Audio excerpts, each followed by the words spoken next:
நம்முடைய பிதாவாகிய தேவனாலும் கர்த்தராகிய இயேசுவினாலும் பரிசுத்த ஆவியினாலும் உங்களுக்கு கிருபையும் சமாதானமும் ஆசீர்வாதமும் உண்டாகட்டும். நம் வசனத்திற்கு நேராய் திரும்புவோம். ரோமருக்கு எழுதினதான நிருபம் 12ஆம் அதிகாரம் 2வது வசனத்தை மறுபடியுமாக நாம் வாசிக்கலாம். நீங்கள் இந்த பிரபஞ்சத்திற்கொத்த வேஷம் தெரியாமல் தேவனுடைய நன்மையும் பிரியமும் பரிபூரணமான சித்தம் இன்னதென்று பகுத்தறியத்தக்கதாக உங்கள் மனம் புதிதாகிறதுனாலே மறுரூபமாகுங்கள். நான் கடந்த நாட்களிலே சொல்லி கொண்டிருக்கிறதை போல 1வது வசனத்திலே சரீரத்தை குறித்து அதை ஜீவ பலியாக ஒப்பு கொடுத்து தேவனுக்கு புத்தி உள்ள ஆராதனை செய்யும்படி அழைக்கப்பட்டிருக்கிறதான நம்மை சரீரத்தை குறித்து சொன்னதான பரிசுத்த ஆவியானவர் 2வது வசனத்தில் வருகிறதான வேளையிலே மனதை குறித்து பேச ஆரம்பிக்கிறார். நீ மறுரூபமாக வேண்டுமேயானால் உன்னுடைய மனது புதிதாக வேண்டும் என்று ஆண்டவருடைய ஆவியானவர் பேச ஆரம்பிக்கிறார். அல்லேலூயா. ஒன்று, நீங்கள் இப்பிரபஞ்சத்திற்கேற்ற, அதாவது உலகத்திற்கொத்த வேஷம் தெரியாதபடி வேஷத்தை கலைந்து போடுகிறவர்களாயிருக்க வேண்டும்.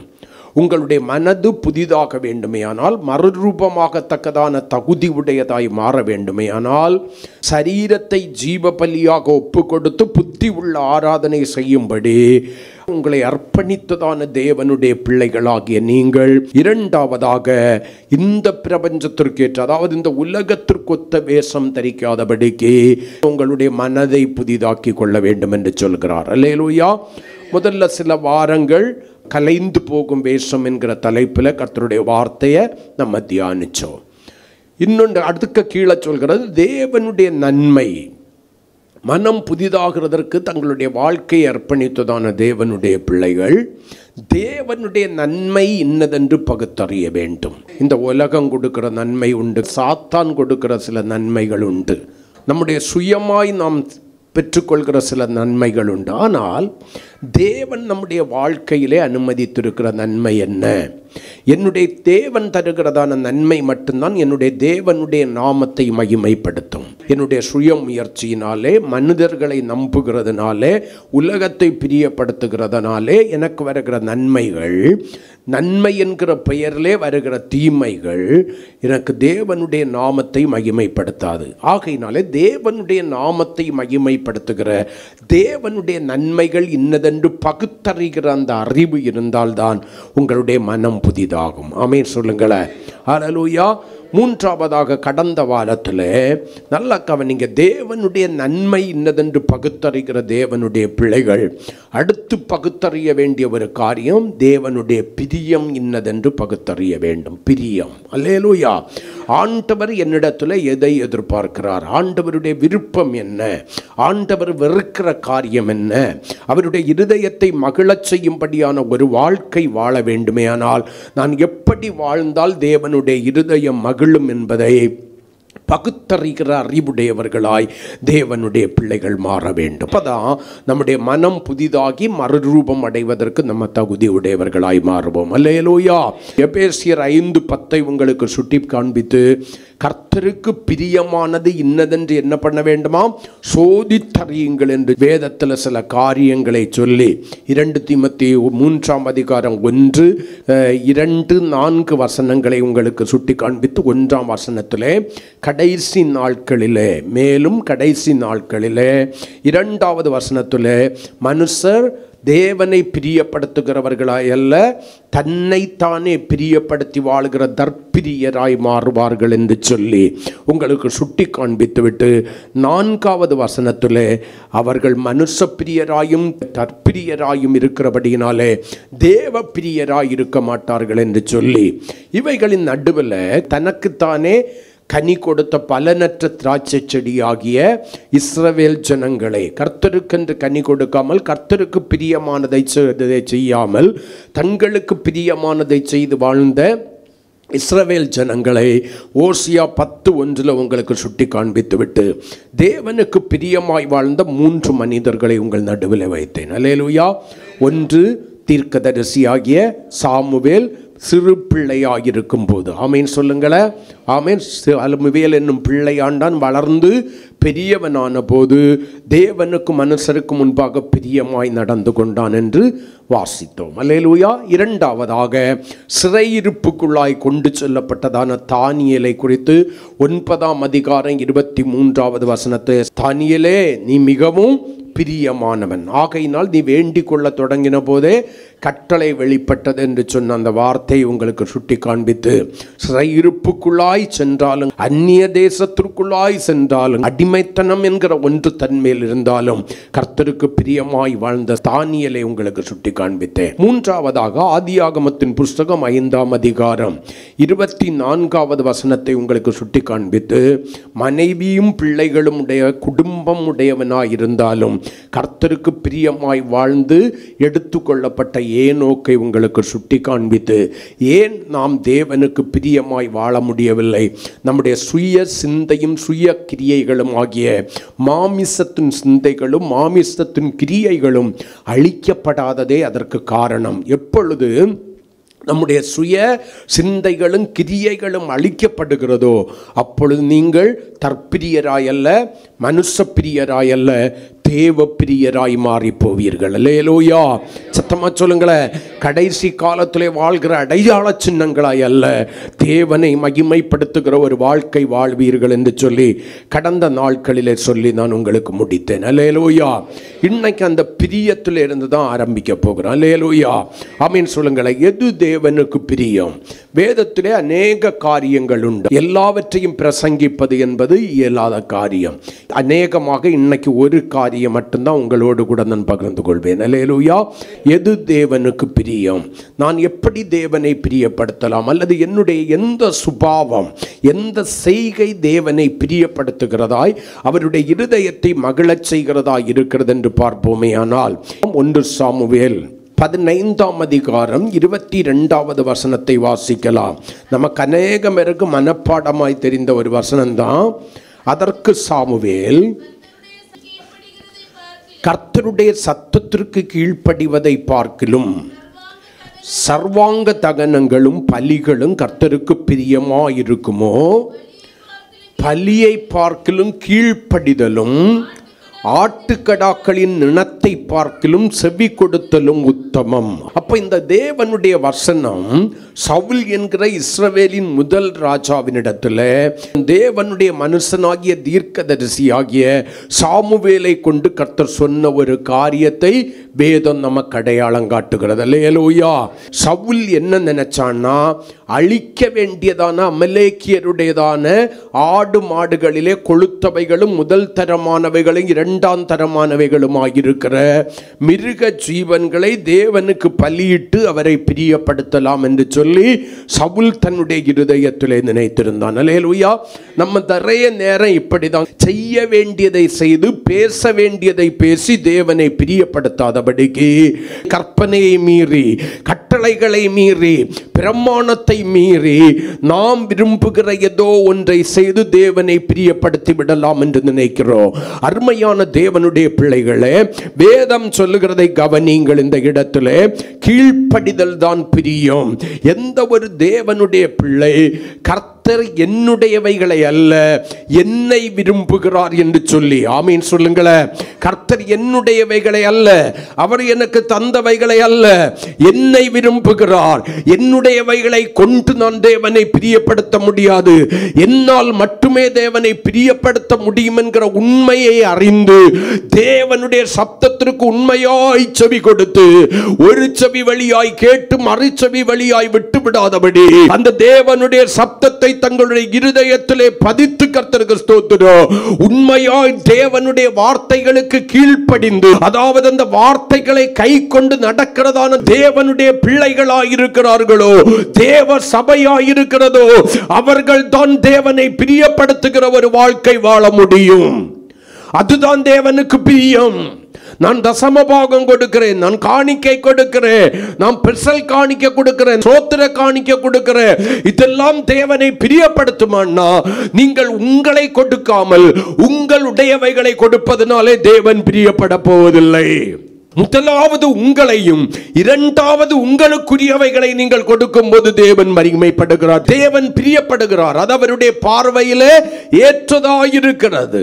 நீங்கள் வாழுகிற வாழ்க்கை தான் தேவனுடைய இருதயத்தை மகிழச் செய்கிறது. ஆமென் சொல்லுங்களேன். கர்த்தர் என்ன சொல்லுகிறாரோ அதன்படி செய்வதற்கு உங்களுடைய வாழ்க்கை முழுமையுமாய் அர்ப்பணிக்கப்பட்டதாக இருக்க வேண்டும். ஏன் ஏது என்று கேட்கக்கூடாது. இது கடினமான காரியம் என்று சொல்லக்கூடாது. கர்த்தரை பார்த்து அல்லேலூயா. நீங்கள் தேவனுக்கு ஆலோசனைக்காரர்களாக இருக்கக்கூடாது. நீங்களும் நானும் எப்படி இருக்க வேண்டும்? தேவன் எதை சொன்னாலும் அது முழு இருதயத்தோடு கூட செய்து நிறைவேற்றி அவருடைய இருதயத்தை மகிழ பண்ணுகிறதான அவருக்கு பிரியமான ஒரு வாழ்க்கை வாழுகிற நம்முடைய சரீரங்களை ஜீவ பலியாய் ஒப்பு கொடுத்து மனம் புதிதாக்குதலுக்கு என்று சொல்லி மறுரூப அனுபவத்திற்கு என்று சொல்லி நம்முடைய வாழ்க்கையில் தேடுகிற அருமையான தேவனுடைய பிள்ளைகளாயிருக்க வேண்டும். அருமையான தேவனுடைய பிள்ளையே, இந்த இடத்துல நீங்க கவனிக்க வேண்டிய ஒரு காரியம் உண்டு. உங்களுடைய மொத்த செய்கையும் தேவனுக்கு பிரியமாயிருக்கிறது என்று உங்களில் எத்தனை பேர் சொல்ல முடியும்?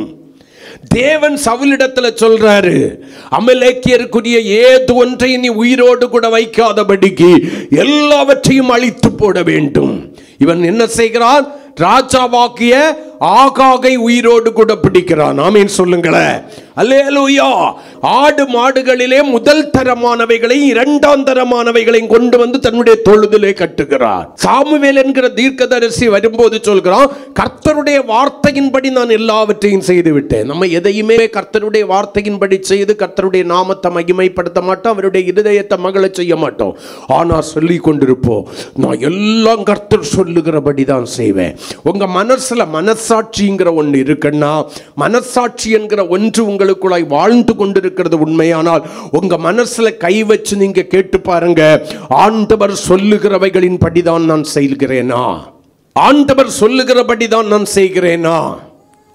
யோவான் 2ஆம் அதிகாரத்திலே எழுதப்பட்டிருக்கிறது, அவர் உங்களுக்கு என்ன சொல்லுகிறாரோ அதன்படி செய்யுங்கள், அப்பொழுதுதான் உங்களுக்கு ஒரு அற்புதம் நடக்கும். உங்கள் நிந்தை மாறும்படியான ஒரு நன்மை உங்களுடைய வாழ்க்கையில நடக்க வேண்டுமே ஆனால் அவர் உங்களுக்கு என்ன சொல்லுகிறாரோ அதன்படி செய்யுங்கள் என்று சொல்லி இயேசுவின் உலக பிரகாரமான தாயாகிய மரியாள் சொல்லி கொண்டு போவார். அங்கே இயேசு சொன்னபடி செய்தபடியினால் தான், அந்த வார்த்தைக்கு கீழ்ப்படிந்தபடியினால் தான் இரண்டாவதாக இருந்த திராட்சரசம் எப்படி மாறிற்று? அதிக ருசி உள்ளதாய் களிப்பை உண்டாக்குகிறதாய் மாறிற்று. உங்களுடைய முந்தின வாழ்க்கையை பார்க்கலும் பிந்தின வாழ்க்கை மகிழ்ச்சியும் ஆசீர்வாதமும் உடையதாக இருக்க வேண்டுமே ஆனால் கர்த்தருடைய வார்த்தைக்கு நீங்கள் முழுவதுமாய் கீழ்ப்படிந்து நடக்கிறவர்களாக இருக்க வேண்டும். தேவனுடைய வார்த்தையை ஒருபோதும் நீங்கள் முதுகுக்கு பின்னால் எறிந்து விடுகிறவர்களாக இருக்கக்கூடாது. நீங்கள் விரும்புகிற வார்த்தையை செய்துவிட்டு சவுலை போல அரைக்குறை கீழ்ப்படிதல் உள்ளவர்களாக இருக்கக்கூடாது. பலவீனமானவைகளை எல்லாம் அழித்து விட்டு முதல் தரமானவைகளை, உங்களுக்கு பிரயோஜனம் என்று நீங்கள் நினைக்கிறவைகளை உயிரோடு கூட வைக்கிறவர்களாக இருக்கக்கூடாது. அழிக்கப்பட வேண்டியதான சுபாவங்களை எல்லாம் எப்பொழுது முழுவதுமாய் அழித்து போடுகிறீர்களோ அப்பொழுதுதான் நீங்கள் தற்பிரியராய் அல்ல, மனுஷ பிரியராய் அல்ல, தேவ பிரியராய் வாழ முடியும். ஒவ்வொரு நிமிடமும் ஒவ்வொரு செய்கையிலும் ஒவ்வொரு வார்த்தையிலும் நீங்கள் தேடி பார்க்க வேண்டிய ஒரு காரியம் உண்டு. என்னுடைய பேச்சு, என்னுடைய சிந்தை, என்னுடைய கிரியை எல்லாம் மொத்தமும் ஆண்டவருக்கு பிரியமாயிருக்கிறதோ? உங்கள் வார்த்தையை கர்த்தர் சோதிக்கிறார், உங்கள் சிந்தைகளை கர்த்தர் சோதிக்கிறார், உங்கள் நடக்கைகள் அல்லது செய்கைகளை கர்த்தர் சோதித்தருகிறார். அவருடைய நாமத்திற்கு மகிமை உண்டாகும்படி அவருக்கு பிரியமாய் நீங்கள் பேசாமல், அவருக்கு பிரியமாய் சிந்திக்காமல், அவர் விரும்புகிற காரியங்களை விரும்புகிறபடி செய்யாமல் நீங்கள் இருக்கிறதான வேளையில் என்ன சம்பவிக்கிறது என்று சொன்னால் தேவன் துக்கம் அடைய ஆரம்பிக்கிறார். அல்லேலூயா. சவுலை ராஜாவாக்குனதுக்கு என்ன பண்ணினாரு? சந்தோஷப்பட்டாரா மனஸ்தாபப்பட்டாரா? மனஸ்தாபப்பட்டார் என்று சொல்லி வேதம் சொல்கிறது. எந்த தீர்க்கதரிசியாகிய சாமுவேலை கொண்டு சவுலை அபிஷேகம் பண்ணினாரோ அந்த சாமுவேல் இடத்துல ஆண்டவர் போய் கம்ப்ளைண்ட் பண்றாரு. அந்த சாமுவேல் இடத்துல ஆண்டவர் போய் தன்னுடைய இருதயத்தின் வேதனையை கொட்டுகிறார். சவுலை ராஜாவாக்குனது எனக்கு மனஸ்தாபமாக இருக்கிறது என்று சொல்லுகிறார். காரணம் என்ன? அவனுடைய கீழ்ப்படியாமை. முதல் மனிதனாகிய ஆதாமினிடத்தில் வந்த முதல் மீறுதல் என்ன? கீழ்ப்படியாமை தான் அவனுக்குள்ளாய் இச்சையை கொண்டு வந்தது. தேவனுக்கு கீழ்ப்படிவதற்கேற்ற தெய்வ பயம் அவனுக்குள்ளாய் இருந்திருக்குமே, ஆனால் அந்த இச்சை ஏவாளுக்குள்ளாய் வந்திருக்காது. ஆமீன் சொல்லுங்களேன். தேவனுடைய கற்பனையை மீறுவதற்கு காரணம் என்ன? தெய்வ பயம் இல்லை, ஆகையினாலே கீழ்ப்படிதல் வரல. இன்றைக்கு நம்முடைய வாழ்க்கையில தேவனுடைய வார்த்தைக்கு கீழ்ப்படியாமற் போவதற்கு, பின்முதுகை காட்டுவதற்கு, இருதய கடினமுடையவர்களாய் மாறுவதற்கு காரணம் என்ன? அல்லது அரைக்குறையாக சவுலை போல நீங்கள் கீழ்ப்படிந்தவர்களைப் போல அடையாளம் காட்டிக் கொள்வதற்கு காரணம் என்னன்னு கேட்டீங்கன்னா, நம்ம அநேக பேருக்குள்ள என்ன இல்லை? தேவனுக்கு பயப்படுகிற பயம் இல்லை என்று சொல்லுவேன். அந்த பயம் இருந்துச்சுன்னா அந்த கர்த்தருடைய வார்த்தைக்கு முன்பாக நடுங்குகிற ஒரு அனுபவம் வரும். இந்த வார்த்தையை கொண்டுதான் கர்த்தர் என்னை நியாயம் தீர்ப்பார் என்கிறதான ஒரு எண்ணம் நமக்குள்ளால வரும். ஆகையினாலே எதற்கு கீழ்ப்படுகிறோமோ இல்லையோ, கர்த்தருடைய வார்த்தைக்கு கீழ்ப்படிந்து அடங்குகிறவர்களாய் மாறிவிடுவோம்.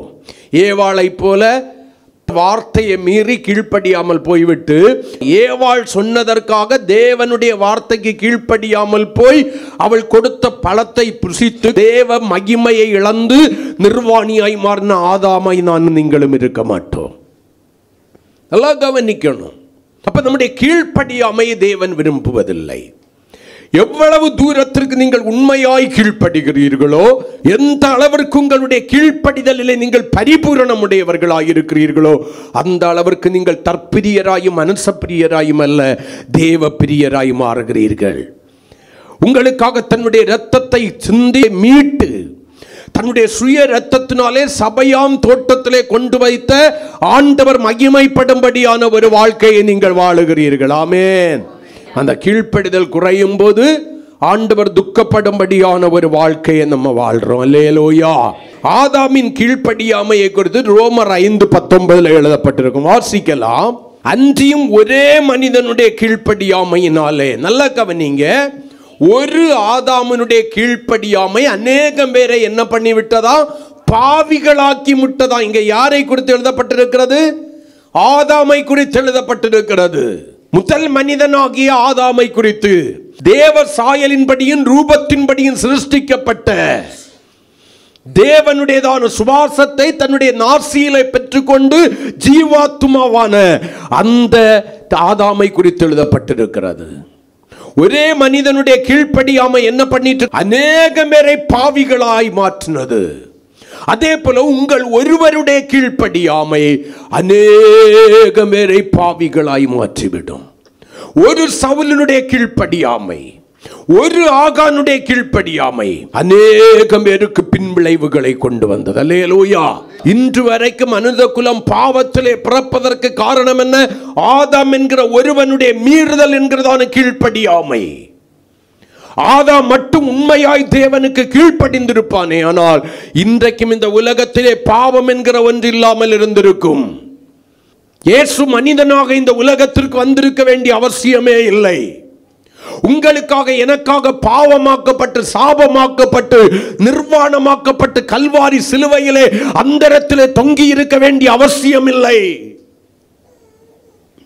இதற்கு காரணம் என்ன? ஆதாமனுடைய கீழ்ப்படியாமை. இப்ப அடுத்த வார்த்தையை வாசிச்சீங்கன்னா வேதம் சொல்கிறது, நல்லா கவனிங்க, ஒருவனுடைய கீழ்ப்படியாமை அநேக பேரை பாவியாக்கி விட்டது, ஆனால் ஒருவருடைய கீழ்ப்படிதலினாலே அநேக பேர் நீதிமான்களாக்கப்படுகிறார்கள். கரங்களை கொட்டி கர்த்தரை மகிமைப்படுத்துவோம். அந்த ஒருவர் யார்?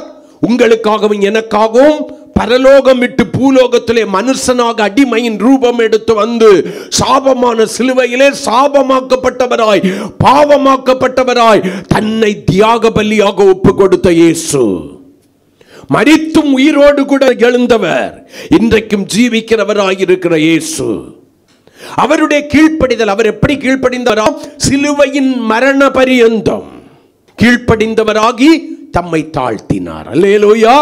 சிலுவையின் மரண பரியந்தம் கீழ்ப்படிந்தவராகி தன்னை தாழ்த்தினார். அதற்கு அர்த்தம் என்ன? தேவ சித்தம் பூரணமாய் தன்னுடைய வாழ்க்கையிலே நிறைவேறும் வரைக்கும் கீழ்ப்படிந்தவராகி தன்னை தாழ்த்தினார். அல்லேலூயா. ஆமென். உங்க மேல இருக்கிற தேவ சித்தம் எப்ப தெரியுமா பூரணமாகிறது? நீங்கள் இயேசுவோடு கூட சேர்க்கப்படும் போது மட்டுமே. தேவனுடைய ராஜ்யத்தில் நீங்கள் சேர்க்கப்படும் போது மட்டுமே உங்கள் மேல் இருக்கிற தேவனுடைய சித்தம் பூரணம் அடைகிறது. அல்லேலூயா.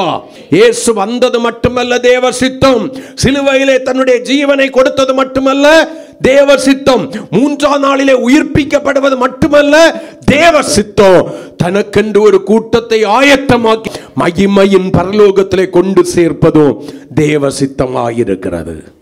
அந்த மகிமையின் பரலோகத்தில் நித்திய ஜீவனுக்குள்ளாய் என்னைக்கு பிரவேசிக்கிறோமோ அன்னைக்கு தான் உங்களிலும் என்னிலும் இருக்கிற தேவ சித்தம் பூரணமாக்கும். அதுவரைக்கும் கர்த்தருக்கு ஸ்தோத்திரம், நீங்களும் நான் என்ன பண்ணணும்? பிரியமாய் நடந்து கொள்ள வேண்டும், பிரியமான பிள்ளைகளை போல வாழ வேண்டும். தேவனை பிரியப்படுத்தாத வார்த்தைகள் வரக்கூடாது, தேவனை பிரியப்படுத்தாத சிந்தைகள் வரக்கூடாது, தேவனை பிரியப்படுத்தாத கிரியைகள் வெளிப்படாதபடிக்கு தேவ பிரியராய் வாழ வேண்டும். தேவ பிரியர்.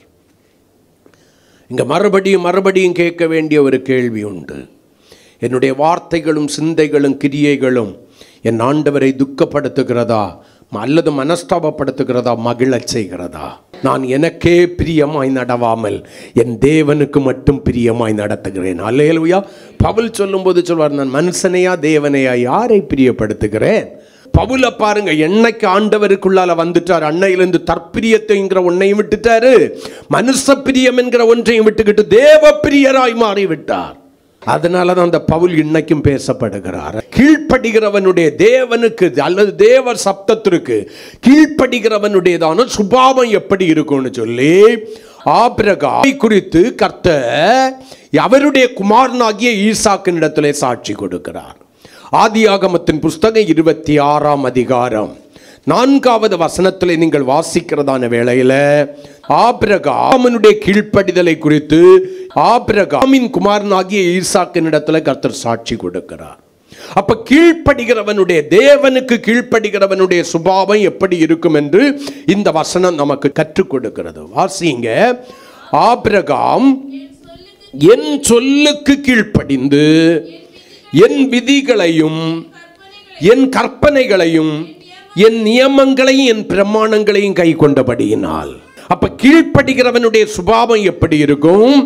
தேவனுடைய விதிகளை, அவருடைய கற்பனைகளை, அவருடைய நியமங்களை, அவருடைய பிரமாணத்தை கை கொள்கிறவனாயிருப்பான். அல்லேலூயா. கை கொள்கிறது மீன்ஸ் என்ன?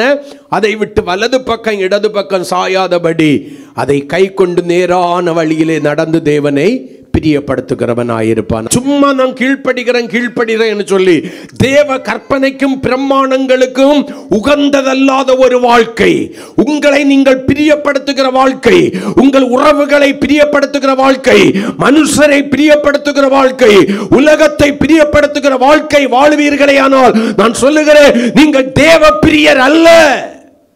இது என்னுடைய தீர்ப்பல்ல, தேவ வசனம் உங்களுக்கு சொல்லுகிறது. பாஸ்டர், நம்ம உலகத்துல தானே இருக்கிறோம், இப்படியெல்லாம் கூட இல்லைன்னா நீங்க நினைக்கிறீங்க உலகத்துல இருக்கிறோன்னு. இயேசு சொல்றாரு, உலகத்திலிருந்து உங்களை பிரித்தெடுத்தேன் என்று சொல்லுகிறார். நீங்கள் பிரித்தெடுக்கப்பட்டவர்கள் என்கிற சிந்தையை மறந்து விடுகிறீர்கள். நான் தேவனுக்கென்று பிரித்தெடுக்கப்பட்டிருக்கிறேன், அவருக்கு உகந்தவனாய் உகந்தவளாய் வாழும்படி நான் பிரித்தெடுக்கப்பட்டிருக்கிறேன். என்னுடைய குடும்பம் பிரித்தெடுக்கப்பட்டிருக்கிறது. ஆகையினாலே நான் தேவனை பிரியப்படுத்தி வாழும்போது உலகம் பகைக்கலாம், உறவுகள் பகைக்கலாம், மனுஷர்கள் பகைக்கலாம். ஏன் என்னை நானே பகைக்க வேண்டிய ஒரு சூழ்நிலை வரலாம். என்னை நான் பிரியப்படுத்துகிறேன் விரும்புகிறதை செய்யும் போது. ஆனால் நான் விரும்பாததை செய்யும் போது தேவன் மகிமைப்படுகிறார். அங்க தேவனுடைய பிரமாணம் நிறைவேறுகிறது. அப்ப ஆண்டவருக்கு கீழ்ப்படுகிறேன்னு சொல்ற மனிதனுடைய சுபாவம் எல்லாவற்றையும் கை கொண்டு நடப்பான். ஆமென். ஆண்டவர் என்ன சொன்னாலும் அதற்கு கீழ்ப்படிந்து நடப்பான். நோவா முன்பின் என்ன பார்த்தது கிடையாது, மழையை பார்த்ததே கிடையாது, வெள்ளப்பெருக்க பார்த்ததே கிடையாது. நோவாவுக்கு அதெல்லாம் தெரியவே செய்யாது. ஆனால் ஆண்டவர் சொல்றாரு, நீ கொப்பேர் மரத்தினால் ஒரு பேழையை உண்டாக்கு, அதனுடைய அளவு இப்படி இருக்க வேணும், இரவு பகல் 40 நாள் பூமியில என்ன பண்ண போறேன், மழையை பெய்ய பண்ண போகிறேன், பூமியிலிருந்து ஊற்று கண்கள் எல்லாம் திறக்கும், இந்த பூமி முழுவதும் ஜலத்தினால் நிரம்பி பூமியிலே நான் சிருஷ்டித்த எல்லாம் அழிய போகிறது, நீயும் உன்னுடைய குடும்பமும் ஜோடு ஜோடாக நீ சேர்க்கிறவைகள் மட்டும்தான் பாதுகாப்பாக இருக்கும். நோவா நம்புறதுக்கு எதுவே இல்லை. நம்ம எல்லாம் நம்புவதற்கு எதுவான ஏதுகள் இருந்த போது கூட கீழ்ப்படிய மாட்டோங்கிறோம். நோவாவுக்கு நம்புவதற்கான கீழ்ப்படிவதற்கான முகாந்தரம் இல்லை. ஏன்னா இவ்வளவு நாள் அவன் மலையை பார்த்தவன் அல்ல, தண்ணீர் பெருக்கத்தை பார்த்தவன் அல்ல, அழிவை பார்த்தவன் அல்ல. ஆனா தேவன் சொன்னபடி செய்தான். சொன்னபடியே மழை பெய்தது, பூமியின் ஊற்றுக்கண்கள் திறந்தது, ஜலம் பெருக்கெடுக்க ஆரம்பித்தது, பேழை மிதக்க ஆரம்பித்தது. அல்லேலூயா. நோவாவும் அவன் குடும்பமும் அவனோடு கூட இருந்தவைகள் மட்டும் ரட்சிக்கப்பட்டது, தேவனாலே பாதுகாக்கப்பட்டது. அதுதான் கீழ்ப்படிதல். நான் கீழ்ப்படிவதற்கு எத்தனையோ நன்மைகளை நான் பார்த்து விட்டேன், எத்தனையோ ஆசீர்வாதங்களை பெற்றுவிட்டேன், எத்தனையோ அற்புதங்களை பார்த்து விட்டேன். ஆனாலும் எனக்கு கீழ்ப்படுகிறதுக்கு மனதில்லை. தேவனுக்கு கீழ்ப்படிதலை பார்க்கலாம், மனுஷனுக்கு கீழ்ப்படுகிறது எனக்கு பிரியமாயிருக்கிறது. ஆனால் ஆண்டவர் சொல்றாரு, எனக்கு கீழ்ப்படுகிறது தான் பிரியம் என்று சொல்கிறார். தேவனுடைய பிள்ளைகள் ஒவ்வொருவரும் கீழ்ப்படிய வேண்டிய 3 பகுதிகள் உண்டு. ஒன்று, தேவனுக்கு பரிபூரணமாய் நீங்கள் கீழ்ப்படிய வேண்டும். இதை யாக்கோபு சொல்லும் போது சொல்வார். 4ஆம் அதிகாரம் 7வது வசனத்தை கொஞ்சம் வாசிங்க. யாக்கோபு 4:7. ஆகையால் தேவனுக்கு கீழ்ப்படிந்திருங்கள், பிசாசுக்கு எதிர்த்து நில்லுங்கள், அப்பொழுது அவன் உங்களை விட்டு ஓடி போவான். அல்லேலூயா. ஒன்று, உங்களை நேசிக்கிற, உங்களை உருவாக்கின, உங்களை தம்மோடு கூட சேர்த்துக் கொள்வதற்கு கிருபையாய் உங்களை தெரிந்து கொண்ட தேவனுக்கு நீங்கள் கீழ்ப்படுகிறவர்களாய் இருக்க வேண்டும். நீங்க பிசாசு பிசாசுன்னு எல்லாம் சொல்லக்கூடாது. எப்ப உங்களுக்கு தேவனுக்கு பூரணமான, தேவன் விரும்புகிற பிரியமான ஒரு பரிபூரண கீழ்ப்படிதல் வருகிறதோ அப்பொழுதே நீங்கள் உங்களை அறியாமல் பிசாசுக்கு எதிர்த்து நிற்கிறீர்கள், அவன் உங்களை விட்டு ஓடி போகிறான். அல்லேலூயா. தேவனுடைய பிள்ளைகளை பில்லி சுனி ஏதாவது செய்யுமா? ஏவல் பிசாசு செய்யுமா? மாந்திரீகத்தின் ஆவிகள் செய்யுமா? செவ்வினையின் ஆவிகள் செய்யுமா? இல்லை. ஏதொன்றும் தொட்டுவதற்கு தேவன் அனுமதிப்பதில்லை. வேதம் சொல்கிறது. இஸ்ரவேலுக்கு விரோதமான மந்திரவாதமும் இல்லை, ஆமென், யாக்கோபுக்கு விரோதமான குறி சொல்லுதலும் இல்லை என்று வேதம் நமக்கு கற்றுக் கொடுக்கிறது. அப்படி இருந்தும் இன்னைக்கு ரட்சிக்கப்பட்டேன், அபிஷேகிக்கப்பட்டேன், தேவனுடைய பிள்ளை என்று சொல்கிற அநேக தேவனுடைய பிள்ளைகளுடைய வாழ்க்கையில பயம் எதை குறித்துன்னா, பில்லி சூனியத்தை பார்த்து, ஏவல் பிசாசை பார்த்து, மாந்திரீகத்தை பார்த்து, செவ்வினையை பார்த்து. ஏன்? ஒரு விக்கிரகத்தை, கோட்டையை பார்த்துட்டாங்கன்னா பயம் வந்துடுது. வேதம் சொல்கிறது, உலகத்தில் இருப்பவனில் உங்களில் இருப்பவர் பெரியவர். நீங்கள் தேவனுக்கு கீழ்ப்படுகிறதான பிள்ளைகளாயிருப்பீர்களே ஆனால், அவருடைய சப்தத்தின் படி செய்கிறதான, அவருடைய வார்த்தையை கை கொண்டு நடக்கிறதான, ஆமென் சொல்லுங்களேன். அல்லேலூயா. ஆமென். இஸ்ரவேலும் யாக்கோபுமாய் இருப்பீர்களே ஆனால் அவைகள் உங்களை சேதப்படுத்தாது. வேதம் சொல்கிறது, உனக்கு விரோதமாய் உருவாக்கப்படும் எந்த ஆயுதம் வாய்க்காதே போம். ஒரு வழியாய் வருகிறவர்கள் 7 வழியாய் ஓடி போவார்கள். ஆனா அதே வேதம் சொல்றது, நீங்க கர்த்தருடைய வார்த்தைக்கு கீழ்ப்படியாம இருக்கும்போது, உபாகமம் 28ஆம் அதிகாரத்தை நீங்க வாசிக்கும் போது, கர்த்தருக்கு ஸ்தோத்திரம், 7 வழியா ஓடி போனவன் எல்லாம் திரும்ப வருவான்னு வேதம் சொல்லுது. உனக்கு நன்மையை கொடுத்த, ஆசீர்வாதங்களை கர்த்தருக்கு ஸ்தோத்திரம் கொடுத்த வானம் உனக்கு எதுவாய் மாறிடுமா? வெண்கலமாய் மாறும் என்று சொல்லி வேதம் சொல்லுகிறது. வேதத்தை எடுத்து வாசிச்சு பாருங்க. ஆசீர்வாதத்தை பார்க்கணும். கர்த்தருக்கு ஸ்தோத்திரம், கீழ்ப்படியாமையினால் வருகிற சாபங்கள் தான் அதிகம், பல மடங்கு அதிகம். ஆனா அந்த கீழ்ப்படிதனால் வருகிற ஆசீர்வாதத்திற்குள்ளால பரிபூரணம் இருக்கிறது. ஆனா நம்ம யோசிக்கிறதே கிடையாது. ஐயோ, என்னுடைய கீழ்ப்படியாமையாக்கு இந்த காரியத்தை கர்த்தர் எவ்வளவு போராடட்டும், எவ்வளவு எச்சரிக்கட்டும், எவ்வளவு நம்முடைய பொல்லாத வழிகளை விட்டு மனம் திரும்பும்படி நம்மை கடிந்து கொள்ளட்டும், சிற்றிக்கட்டும், அதற்கு நேராக நம்முடைய இருதயம் திரும்புவதில்லை. நம்முடைய சுய நீதியின் மேல் பெருமை பாராட்டிக் கொள்கிறோம். நான் சரி, நான் மட்டும்தான் சரி என்கிற ஒரு தலைக்கணம் அல்லது மமதை அல்லது ஒரு பெருமை நம்மை ஆளுகை செய்து வைத்திருக்கிறது. நம்முடைய குறைகளை உணர்ந்து, நம்முடைய கீழ்ப்படியாமைகளை உணர்ந்து, தேவ சமூகத்திலே தாழ்த்தி, தேவனுடைய வார்த்தைக்கு நேராய் திரும்பி, வேதம் சொல்கிறது, அன்புடன் சத்தியத்தை கை கொண்டு தலையாகிய கிறிஸ்துவுக்குள் வளர வேண்டும் என்று சொல்லி, அந்த அன்புடன் சத்தியத்தை கை கொள்கிற அனுபவம் நம்மில் அநேகம் பேருக்கு இல்லாமற் போகிறது. ஒரு விதத்தில் நான் நீங்களும் ஆதாமை போலதான் கீழ்ப்படியாமல் போகிறோம். நம் நிமித்தம் அநேகம் பேர் பாவிகளாய் மாறிக்கொண்டிருக்கிறார்கள். நீங்க நினைக்க வேண்டாம் ஆதாமோடு கூட அது முடிந்து விட்டது என்று. இல்லை, நம் நிமித்தமும் அது உருவாக்கி கொண்டுதான் இருக்கிறது. ஒரு குடும்ப தலைவனுடைய கீழ்ப்படியாமை முழு குடும்பத்தையும் சீரழித்து விடும். ஒரு குடும்ப தலைவியினுடைய கீழ்ப்படியாமை முழு குடும்பத்தையும் சீரழித்து விடும். ஒரு தேவ ஊழியக்காரனுடைய கீழ்ப்படியாமை முழு சபையையும் சீரழித்து விடும். உங்களுக்கு நலமாயிருக்கிற காரியத்திற்கு கீழ்ப்படிந்து விட்டு ஆமென் அல்லேலூயா ஸ்தோத்திரம் ஸ்தோத்திரம் ஸ்தோத்திரம், இதுவல்ல வாழ்க்கை. உங்களுக்கு நஷ்டமாயிருக்கிற காரியங்களுக்கு, கடினமாயிருக்கிற காரியங்களுக்கு, விசுவாசிப்பதற்கு எந்த விதமான முகாந்திரமும் இல்லாத காரியங்களுக்கு கூட நீங்கள் தேவனுடைய வார்த்தைக்கு கீழ்ப்படிய வேண்டும். தேவனுக்கு கீழ்ப்படியும் போது பிசாசு ஓடியே போயிடுவானா. அப்ப இன்னைக்கும் உங்க சரீரத்திற்கு விரோதமாக, உங்க ஆத்மாவுக்கு விரோதமாக, உங்களுடைய ஆசீர்வாதங்களுக்கு விரோதமாக பிசாசு போராடுறான்னா நான் ஒரே ஒரு காரியத்தை தான் சொல்லுவேன். தேவனுடைய பிள்ளைகளுக்குள்ளால காரணம் இல்லாத பயம் இருக்குன்னா ஒரே ஒரு காரியத்தை தான் சொல்லுவேன். நீ தேவனுக்கு கீழ்ப்படிய வேண்டிய பகுதியிலே குறைவுள்ளவனாய் குறைவுள்ளவளாய் இருக்கிறாய். கடனை மாற்றும் கடனை மாற்றுன்னு நீ சுயமாக கடனை வாங்கி வச்சுக்கிட்டு ஆண்டவரே கடனை மாற்றும் கடனை மாற்றும் கடனை மாற்றும் கடனை மாற்றும் ஆண்டவர் சொல்ல, உன்னுடைய கடன் மாறும்படியான வழியை நான் உனக்கு சொல்லி வைத்திருக்கிறேன். நீ என்னுடைய சத்தத்தை உண்மையாய் செவி கொடுத்து என்னுடைய வார்த்தைகளை கை கொண்டு நடப்பாயானால் நீ கடன் வாங்குகிறவனாய் அல்ல, கடன் கொடுக்கிறவனாய் மாறுவாய். உன்னுடைய கையின் பிரயாசங்களை நான் உன்னிடத்திலே உறுதிப்படுத்துவேன். உன் களஞ்சியங்கள் நிரம்பி வழியும்னு சொல்லி ஆண்டவர் சொல்லுவார். அவர் சொல்றது கடைசி வரைக்கும் நம்ம செவியில கேட்கவே கேட்காது. நம்ம என்ன நினைக்கிறோம், கடனை தீர்க்கிறதுக்கு இன்னொரு கடன் தான் வழி, எங்க கிடைக்கும், எப்படி வந்தாலும் பரவாயில்லை. கடைசியில பழி யாரு? கர்த்தர். காரணம் என்ன? நீ கர்த்தருடைய கட்டளைகளையும் கற்பனைகளையும் விட்டு விலகினாய். கர்த்தர் உன்னை ஆசீர்வாதத்தை தருகிறதை, நன்மையை நிறுத்திவிட்டார். நீ எப்ப மனஸ்தாபத்தோடு கூட கை கொள்ளாமல் உதாசீனப்படுத்தி விட்டு அதான கட்டளைகளையும் கற்பனைகளையும் பிரமாணங்களையும் தேடி அதை கை கொண்டு வாழ ஆரம்பிக்கிறாயோ அப்பொழுது உன்னுடைய ஆசீர்வாதங்கள் தானாக இறங்கி வரும். பட்சிக்கப்பட்ட வருஷங்களின் விளைவை கர்த்தர் திரும்ப தருவார். நீ 1000 வாக்கு தத்தத்தை உனக்குள்ளால மனப்பாடம் பண்ணி வச்சுப்பாரு. உனக்கு பிசாச குறிச்ச பயமும் தீராது. உனக்கு எதிர்த்து நிற்கிற பிசாசும் ஓடி போக மாட்டான். உன்னுடைய ஆசீர்வாதங்களுக்கு முன்னிடத்தில் திரும்பி வருவதில்லை. ஏதோ கர்த்தரை நீ தேடுறபடியினால நன்மை குறைவுபடாதுன்னு சொல்லிட்டாரு. அதற்காக உண்ண ஆகாரமும் உடுக்க வஸ்திரமும் இருக்க இடமும் தந்து கிருபையாய் உன்னை நடத்தலாம். ஆமென். உனக்கு இவ்வளவும் போதுமன்னா இரு. உன் வார்த்தையில உண்மை உண்டா? உன் வாழ்க்கையில உண்மை உண்டா? ஆளுக்கு ஏற்றபடி இடத்திற்கு ஏற்றபடி தானே நீ வேஷம் போடுற. உன்னுடைய அந்தரங்க வாழ்க்கையை கொஞ்சம் நிறுத்திப்பாரு.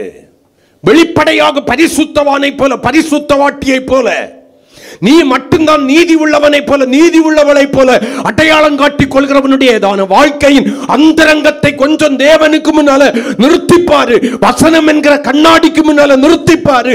இவைகள் ஏன் உனக்கு சம்பவிக்கிறது என்று தெரியும். ஏன் உன்னுடைய முயற்சிகள் வாய்க்காமற் போகிறது? ஏன் உன்னுடைய வருமானங்கள் பொத்தலான பையில போடப்படுகிறது? எவ்வளவுதான் வந்தாலும் போட போட காணல. நீ நினைக்கிறியா நான் தசமபாகம் கொடுத்தா எனக்கு ஆசீர்வாதம் வரன்னு? அதை நிறுத்து. முதல்ல நீ தசமபாகமே கொடுக்காத. நீ தேவனுடைய வார்த்தைக்கு கீழ்ப்படிந்து நடக்காம நீ என்ன தசமபாகம் கொடுத்தாலும் கர்த்தர் உன்னை ஆசீர்வதிக்க முடியாது. முதல்ல கீழ்ப்படி. காணிக்க போடுறதுக்கு முன்னால கீழ்ப்படிந்து இருக்கிறியான்னு சொல்லி கொஞ்சம் யோசிச்சு பாரு. நான் ஆண்டவருக்கு கீழ்ப்படிந்து இருக்கிறேனோ? என்னுடைய கையின் பிரயாசங்கள் ஏன் அழிக்கப்படுகிறது? வந்தது போலதான் இருக்கு, எதுவும் இல்லை. கடைசி வரைக்கும் வாழ்க்கை இல்லை இல்லை இல்லை இல்லை. நான் கேட்கிறேன், இதையெல்லாம் விட்டு விட்டு கர்த்தருடையக்குள்ளால முயற்சி செய்து கர்த்தருக்குள் பிரயாசப்பட்டு கர்த்தருக்கு ஸ்தோத்திரம் ஏன் தேவனுடைய கற்பனைகளையும் பிரமாணங்களையும் கட்டளைகளையும் ஆமென் நீங்கள் கை கொண்டு நடக்கிறவர்களாய் இருக்கக்கூடாது? ஏன் தேவனுடைய வார்த்தையை முழுவதுமாய் கை கொண்டு நடக்கிறவர்களாய் இருக்கக்கூடாது? நீங்க அப்படி இருந்து பாருங்க, பிசாசு எதிர்த்து நிற்க மாட்டான். ஆசீர்வாதமும் குன்றி போகாது, சுக வாழ்க்கையும் குன்றி போகாது, சமாதான வாழ்க்கையும் குன்றி போகாது. அல்லேலூயா. ஆமென். இன்னைக்கு கொடுக்கிறேங்கிற பேர்ல நிறைய தப்பு பண்ணிட்டு இருக்கிறோம். நம்ம அநேக பேருக்கு தலைக்கணம் என்ன தெரியுமா? நான் கொடுக்குறேங்க, அதனால கர்த்தர் என்னை ஆசீர்வதிப்பார். ஆசீர்வதிக்கவே மாட்டார். கொடுக்கிறதுக்கும் பிரமாணம் வச்சிருக்கிறாரு. பிரமாணத்தை மீறி நீ கொடுக்கும்போது கர்த்தர் அதை ஆசீர்வாதமாக்கி தர மாட்டார். தயவு செய்து நீங்கள் கொடுப்பதல்ல, மறுபடியும் அந்த வார்த்தையை நான் உங்களுக்கு சொல்றேன், உங்களை உடையதை அல்ல, உங்களுடையதை அல்ல, உங்களை கர்த்தர் விரும்புகிறார். கீழ்ப்படிய வேண்டிய காரியங்களுக்கு கீழ்ப்படிஞ்சுக்கிட்டு கர்த்தருக்கு கொடுத்து பாருங்க. இரண்டாவதாக ஒருவருக்கு நீங்கள் கீழ்ப்படிய வேண்டும். இந்த வசனத்தில் நீங்க மறுபடியும் நன்றாய் கவனித்து பாருங்கள். வேதம் சொல்கிறத நல்லா கவனிங்க. ஆகையால் தேவனுக்கு கீழ்ப்படிந்து இருங்கள். இருங்கள் என்ன அர்த்தம் என்ன தெரியுமா? விட்டு விடாதிருங்கள். அந்த கீழ்ப்படிதலை விட்டு விடாதிருங்கள். உங்க காரியம் நிறைவேறினுடன் அதை விட்டு விடாதிருங்கள். உங்க ஜெபத்திற்கு பதில் வந்தவுடன் அதை விட்டு விடாதிருங்கள். தொடர்ந்து அந்த கீழ்ப்படிதலை காத்து கொள்ளுங்கள். 2 எபிரேயருக்கு எழுதின நிருபம் 13ஆம் அதிகாரம் 17வது வசனத்தை வாசிக்கிறதான வேளையில வேதம் சொல்கிறது, இரண்டாவது நீங்க எங்க கீழ்ப்படியணும்? உங்களை நடத்துகிறவர்கள் உங்கள் ஆத்துமாக்களுக்காக உத்தரவாதம் பண்ணுகிறவர்களாய் விழித்திருக்கிறபடியினால் அவர்கள் துக்கத்தோட அல்ல சந்தோஷத்தோட அதை செய்யும்படி அவர்களுக்கு கீழ்ப்படிந்து அடங்குங்கள். தேவன் சொன்னாரு எனக்கு கீழ்ப்படிந்து இருங்கள். இங்க சொல்றாரு, உங்களை நடத்துகிறவர்கள் உங்களை குறித்த துக்கத்தோடு கூட அதை செய்யாதபடிக்கு சந்தோஷத்தோடு கூட அதை செய்யும்படியாக உங்களை நடத்துகிற தேவனுடைய ஊழியக்காரனுக்கு அவன் தேவனுடைய வார்த்தையை சொல்லும்போது, கற்பனைகளை சொல்லும்போது, கட்டளைகளை சொல்லும்போது, தேவனுடைய ஆலோசனைகளை சொல்லும்போது அதற்கு கீழ்ப்படிந்து அடங்க வேண்டும். அவர்கள் துக்கத்தோடு அப்படி செய்தால் அது உங்களுக்கு பிரயோஜனமாயிருக்க மாட்டாதே. அல்லேலூயா. அப்ப தேவனுக்கு கீழ்ப்படிந்திருக்கும்படி அழைக்கப்பட்டிருக்கிற தேவ சபை. இரண்டாவது தேவனுடைய ஊழியக்காரன் தேவனுடைய ஆலோசனைகளை கட்டளைகளை அவன் சுயமாய் சொல்லுகிற காரியங்களை நீங்கள் கேட்க வேண்டாம். உங்களிடத்தில் ஏதோ ஒன்றை எதிர்பார்ப்போர் கூட உங்களை பிரியப்படுத்தும்படியாக சொல்லுகிற காரியத்திற்கு நீங்கள் கீழ்ப்படிய வேண்டாம். ஆனால் தேவ பிரமாணத்தின்படி, தேவ கட்டளையின்படி, தேவ வார்த்தையின்படி, தேவ நியமத்தின்படி அவன் சொல்லுகிற வார்த்தைகளுக்கு நீங்கள் கீழ்ப்படிந்து அடங்க வேண்டும். அடங்கணும். அதுக்கு விரோதமா கொக்கு தலையை உயர்த்தினது போல உயர்த்தினது அவன் கிடப்பான், விடு. அவன் சொல்றது போல எல்லாம் கேட்டால் நம்மளால வாழ முடியாது. அல்லேலூயா. உன் நினைப்பு மட்டும் சரியா இருந்திருக்கும்னா இன்னைக்கு எப்படியோ இருந்திருப்ப. இந்த ஆளுக்கு தெரிஞ்சாதானே இவன் வந்து தேவையில்லாம மூக்க நுழைச்சாத அப்படி செய்யாதீங்க இப்படி செய்யாதீங்க தெரியாம செய்திருவோம். கொஞ்சம் கூட கேடு வருவித்துக் கொண்டிருக்கிறாய். நீ நினைக்கிற ஊழியக்காரனுக்கு மறைக்கிறேன்னு, கர்த்தர் அவருடைய பார்வையில் எதை நினைக்கிறாரு? நீ எனக்கு மறைக்கிறாய். ஆமென் சொல்லுங்களேன். மறைக்க வேண்டிய காரியங்களை மறையுங்க. மறைக்க கூடாத காரியங்களை ஒருபோதும் மறைத்து வாழக்கூடாது. அல்லது மறைந்து வாழுகிறவர்களாய் நீங்கள் இருக்கக்கூடாது. உங்களை குறித்த கரிசனை உள்ள ஊழியக்காரனையானால், உங்களுடைய ஆத்மாவை குறித்த உத்தரவாதம் உடையவனே ஆனால், உங்களை எப்படியாகலும் பரலோக ராஜ்யத்திற்கு கொண்டு செல்ல வேண்டும் என்கிறதான வாஞ்சையும் விருப்பத்தோடு கூட தேவ சமூகத்திலே போராடுகிறவனே ஆனால், கர்த்தர் எந்த காரியத்தை அவனுடைய கண்களுக்கு மறைக்க மாட்டார். நீ மறைக்கிற காரியத்தை தேவன் வெளிப்படுத்தி கொடுப்பார். ஜாக்கிரதை. எதுக்கு தேவன் தம்முடைய ஊழியக்காரனை கொண்டு பரிசுத்த ஆவியானவர் மூலமாய் ஆலோசனை தருகிறார்? ஆலோசனை இல்லாத இடங்களில் ஜனங்கள் சீர்கெட்டு போயிருவாங்க. எவ்வளவு முடியுமோ அந்த அளவுக்கு சேஃப்டியா. நான் உங்களை நம்பி சொல்றேன், அந்த ஆளுக்கு மட்டும் போட்டு கொடுத்துடக்கூடாது. எல்லாருக்கும் தெரியலாம். யாருக்கு தெரியக்கூடாது? எல்லாருக்கும் தெரியலாம். பாஸ்டருக்கு தெரியக்கூடாது. ஏன்னா ஆவிக்குரிய தகப்பன். தெரியாமலே செய். அதன் முடிவு நாளைக்கு தேவனையும் என்னையும் துக்கப்படுத்துகிறதா இருக்கக்கூடாது. தேவனையும் என்னையும் துக்கப்படுத்துகிறதா இருக்கக்கூடாது. அந்த துக்கத்தோடு கூட நான் உங்களுக்காக ஜெபிக்க கூடாது. அந்த துக்கத்தோடு கூட நான் உங்களுக்காக போராடக்கூடாது. அந்த துக்கத்தோடு கூட நான் உங்களுக்காக பெருமூச்சு விடக்கூடாது. கர்த்தருக்கு ஸ்தோத்திரம். அது உங்களுக்கு பலனை கொண்டு வராது. நான் யோக்கியன் என்பதனால் அல்ல. இந்த வார்த்தையை கேட்கிற நீங்க எந்த சபையை சார்ந்தவங்களா இருந்தாலும் சரி, உங்களுடைய ஊழியக்காரன் உண்மையும் உத்தவமாய் தேவனுடைய வார்த்தையை கை கொண்டு நடக்கிறவனாய் இருந்தால் அவனுக்கு கீழ்ப்படிந்து அடங்கு சபையே.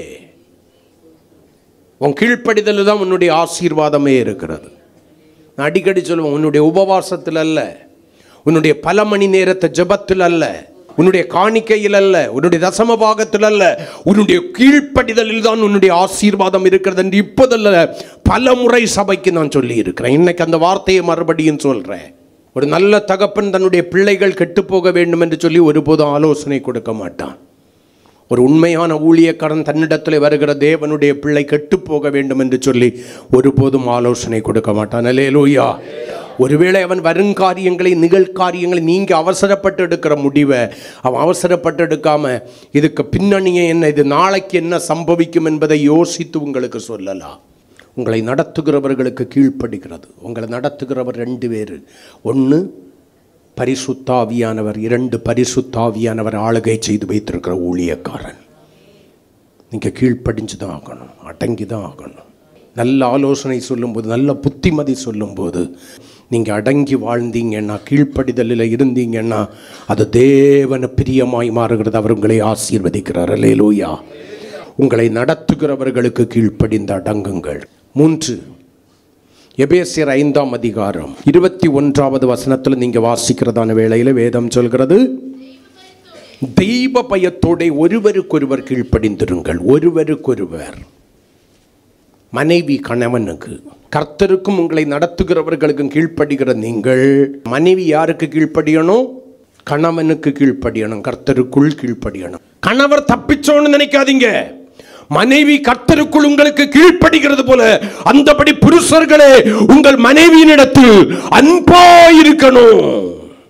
நீங்க அன்பாயிருக்காமல் கசந்து கொண்டு மனைவி உங்களுக்கு கீழ்ப்படிய வேண்டும் என்று நினைக்கிற கணவர்களாய் நீங்களும் இருக்கக்கூடாது. ஒருவருக்கொருவர் கீழ்ப்படியுங்க. சில வேளை உன்னுடைய கணவன் சொல்லுகிறதை ஏற்றுக்கொள்வதற்கு கடினமான காரியமாக இருக்கலாம். ஆனால் வேத பிரமாணத்திற்குட்பட்ட காரியமே ஆனால் அதற்கு நீ கீழ்ப்படிஞ்சுதான் ஆகணும்.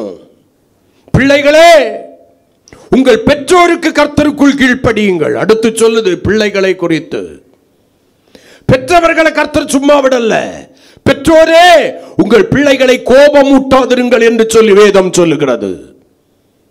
பிள்ளை கர்த்தருக்குள் கீழ்ப்படியணும். கர்த்தருடைய பிரமாணத்தின்படி பெற்றோர்களுக்கு கீழ்ப்படிந்துதான் ஆகணும்.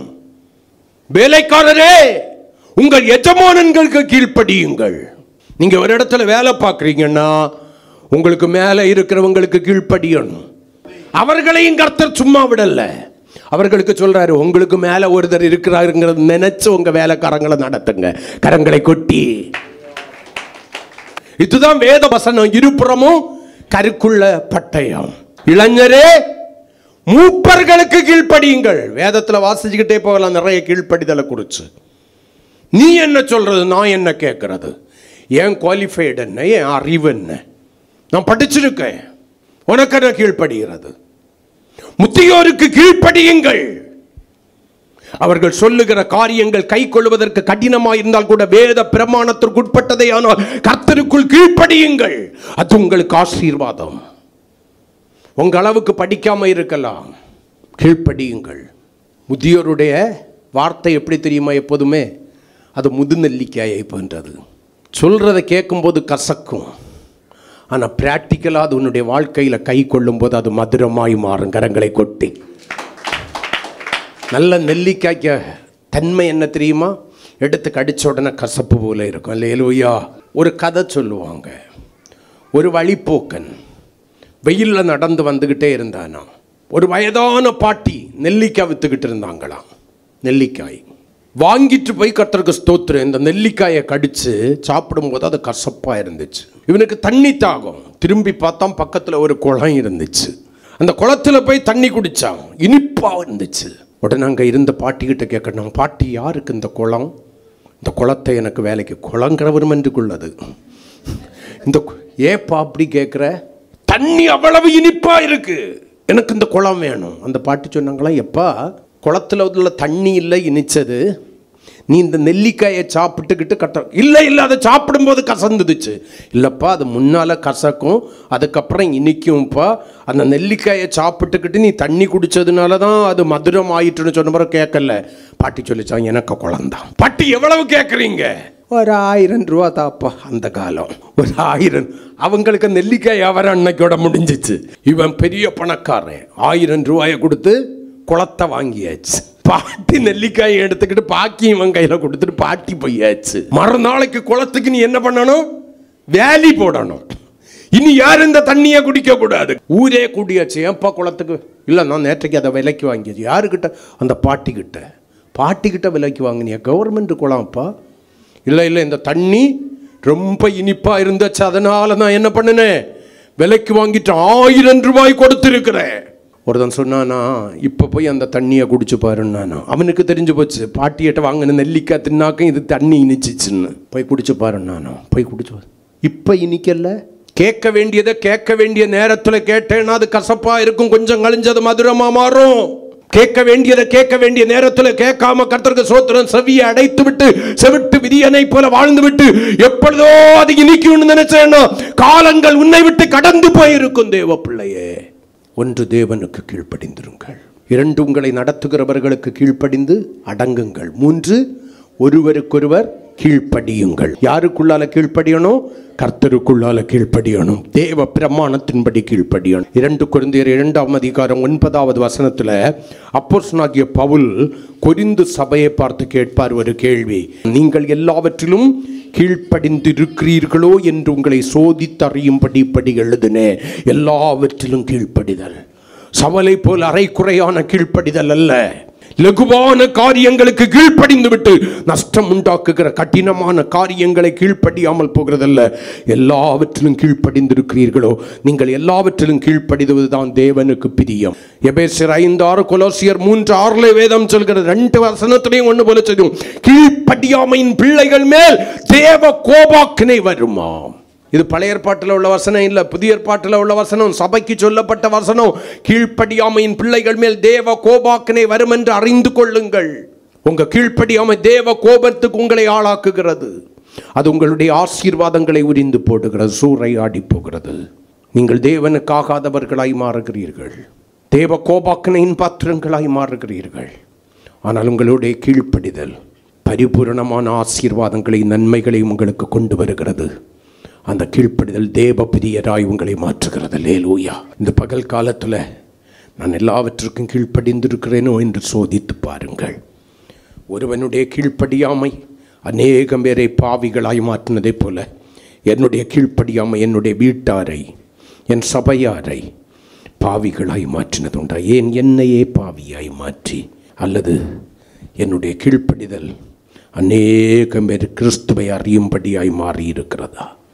கர்த்தர் எத்தனை முறை உன்னோடு கூட போராட வேண்டும். கர்த்தர் எத்தனை முறை உன்னோடு கூட போராட வேண்டும். கர்த்தர் எத்தனை முறை உன்னை எச்சரிக்க வேண்டும். கர்த்தர் எத்தனை முறை உன்னை கடிந்து கொள்ள வேண்டும். தேவனிடத்திலிருந்து ஆசீர்வாதத்தை எதிர்பார்க்கிற நீ தேவ வார்த்தை அல்ல தட்டலாமா? மனுஷனை பிரியப்படுத்துவதற்காக தேவனுடைய கற்பனையை நீ அவமாக்கலாமா? தேவனுடைய வார்த்தையை முதுகுக்கு பின்னால் எறிந்து விடலாமா? நீ அவருடைய பிரியம் இல்லாதவனாய் கோபாக்கினையின் பாத்திரமாய், கோபாக்கினையின் பாத்திரவதியாய் மாறுகிறாய். இந்த பகல் காலத்தில் எப்படி முழங்கால் படியிடுவோமா? ஒரே ஒரு நிமிட நேரம். ஹல்லேலூயா, ஹல்லேலூயா. நீங்கள் இப்பிரபஞ்சத்திற்கொத்த வேஷம் தெரியாதபடி தேவனுடைய நன்மையும் பிரியமும் இன்னதென்று பகுத்தறிகிறவர்களாய் மாறுங்கள். அப்பொழுது உங்களுடைய மனம் புதிதாகி மறுரூபம் அடைவதற்கு நீங்கள் தகுதி உடையவர்களாய் மாறுவீர்கள். அருமையான தேவனுடைய பிள்ளையை, வேஷம் கலைத்து போடப்பட வேண்டியது. தேவனுடைய நன்மை இன்னதென்று பகுத்தறியப்பட வேண்டியது. அதோடு கூட நில்லாதபடியே நான் எப்படிப்பட்ட ஒரு வாழ்க்கை வாழ்ந்து கொண்டிருக்கிறேன்? தேவனுக்கு பிரியமான ஒரு வாழ்க்கை வாழ்ந்து கொண்டிருக்கிறேன். ஒரு சாமுவேலை போல, ஒரு தானியேலை போல, ஹல்லேலூயா, ஒரு ஏனோக்கை போல தேவன் விரும்புகிற அவருடைய இருதயத்தை மகிழ பண்ணுகிற ஒரு வாழ்க்கை வாழ்ந்து கொண்டிருக்கிறேனா? ஹல்லேலூயா. ஒரு பவுலை போல தேவனை பிரியப்படுத்துகிற ஒரு வாழ்க்கை. நான் என்னை பிரியப்படுத்தாதபடி, மனுஷரை பிரியப்படுத்தாதபடி தேவனை பிரியப்படுத்துகிற ஒரு வாழ்க்கை வாழ்ந்து கொண்டிருக்கிறேனா? ஒரு தகுதியும் இல்லாத என்னை அழைத்த ஆண்டவரை மகிமைப்படுத்தி வாழ்கிற வாழ்க்கை வாழ்ந்து கொண்டிருக்கிறேனா? ஹல்லேலூயா. நான் எப்படி அவரை பிரியப்படுத்த முடியும்? என்னுடைய கீழ்ப்படிதல் என்கிற பலியினாலே, என்னுடைய பரிபூரண கீழ்ப்படிதல் என்கிறதான பலியினாலே, கர்த்தருடைய வார்த்தைக்கு உண்மையாய் செவி கொடுத்து அதை கை கொண்டு நடக்குதல் என்கிறதான கீழ்ப்படிதல் என்கிறதான பலியினாலே, ஹல்லேலூயா, நான் தேவ பிரியனாய் மாற முடியும்.